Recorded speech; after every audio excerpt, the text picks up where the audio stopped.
طرح عورتوں کے لیے گھنگرو والی چیزیں پہننا منع ہے، یاد رکھیے، اور حرام ہے، چاہے ہاتھوں میں ہو، پیروں میں ہو۔ پیروں میں ہمارے بہت سسٹم پازیب بولتے ہیں نا، ہے نا، گھنگرو پہناتے ہیں۔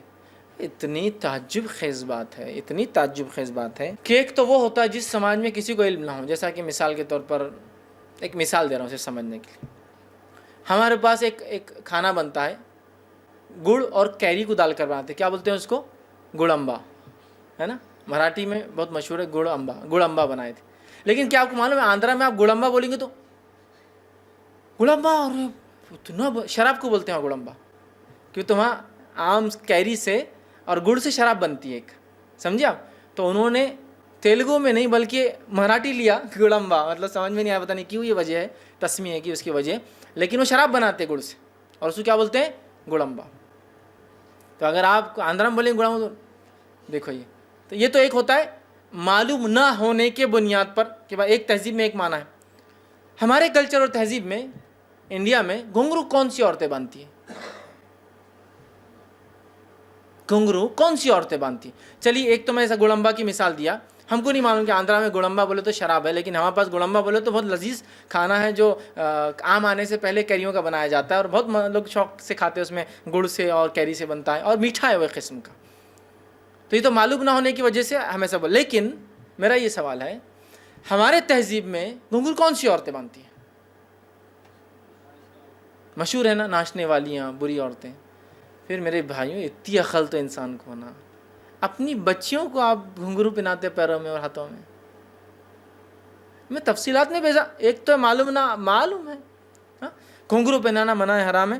ابو داؤد کی روایت ہے، سنی الفاظ، ماں عائشہ رضی اللہ عنہا فرماتی ہے کہ میرے پاس ایک لڑکی آئی جس کی آواز دینے والی جو ہے گھنگرو پاؤں میں پہنی ہوئی تھی، آواز دینے والی، اس کے پیر میں کچھ گھنگرو تھے جو آواز دے رہے تھے، بج رہے تھے۔ مطلب اگر گھنگرو میں آواز نہ ہو تو ٹھیک ہے پہننا، آواز ہوں گی تو نہیں پہن سکتے، پہننے والے تھے۔ حضرت عائشہ نے اس کی والدہ سے کہا اس کے گھنگرو کاٹے بغیر اسے میرے پاس آئندہ تم لے کے نہیں آنا، اگر یہ بچتے ویسے لائیں گے تو میرے پاس نہیں آنا لے کر اس بچی کو۔ تو وہ فرماتی ہے اور کہتی ہے نہیں لانا، اس لیے کہ اللہ کے رسول صلی اللہ علیہ وسلم کو میں نے فرماتے سنا جس گھر میں گھنٹی ہو اس گھر میں فرشتے داخل نہیں ہوتے ہیں، اور گھنگرو بھی گھنٹی کی ایک قسم ہے۔ یہ ان لوگوں کے لیے بھی وعید ہے جو اپنے گھروں میں فیشن کے لیے گھنٹیاں لگاتے ہیں۔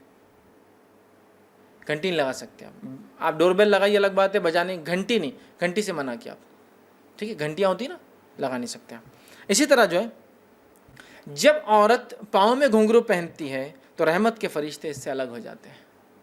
آئیے سنی حدیث، نسائی کی روایت ہے، جو سالم رضی اللہ عنہ فرماتے اور کہتے ہیں کہ انہوں نے اپنے والد سے روایت کرا کہ نبی اکرم صلی اللہ علیہ وسلم نے فرمایا فرشتے ان لوگوں کے ساتھ نہیں رہتے جن کے ساتھ گھنگرو ہوتا ہے۔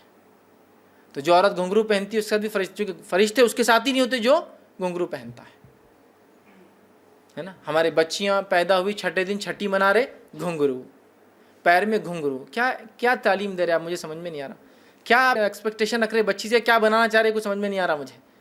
استقبال ویلکم تو وہ ہو جو شرعی ہو کہ بچہ آگے چل کے یہ بنے وہ بنے، اور آپ شروعاتی اس کی اللہ سے محروم، فرشتوں سے دوری، لعنت والے عمل سے شروع کر رہے ہیں۔ ماں عائشہ نے پسند نہیں کیا تمہاری بچی کو لانا نہیں میرے گھر اگر تم گھنگرو پہنانا نہ چھوڑوں گی اس کو، یہ کہا لانا مت اس کو میرے پاس۔ ہاں، اپنی بچیوں کو ہم گھنگرو پہنا رہے ہیں، ان کے پیروں میں، ان کے ہاتھوں میں، بالکل ایک دم دھڑلے سے۔ سسٹم، ٹریڈیشنز، کلچر، ہاں سماج، سب سماج وماج سب چھوڑ دیجئے، اصل سماج، اصل چیز، اصل کلچر ہمارا وہ جو اسلام ہے، یہ نہیں ہے تو پھر کچھ بھی نہیں چلیں گے ادھر کی۔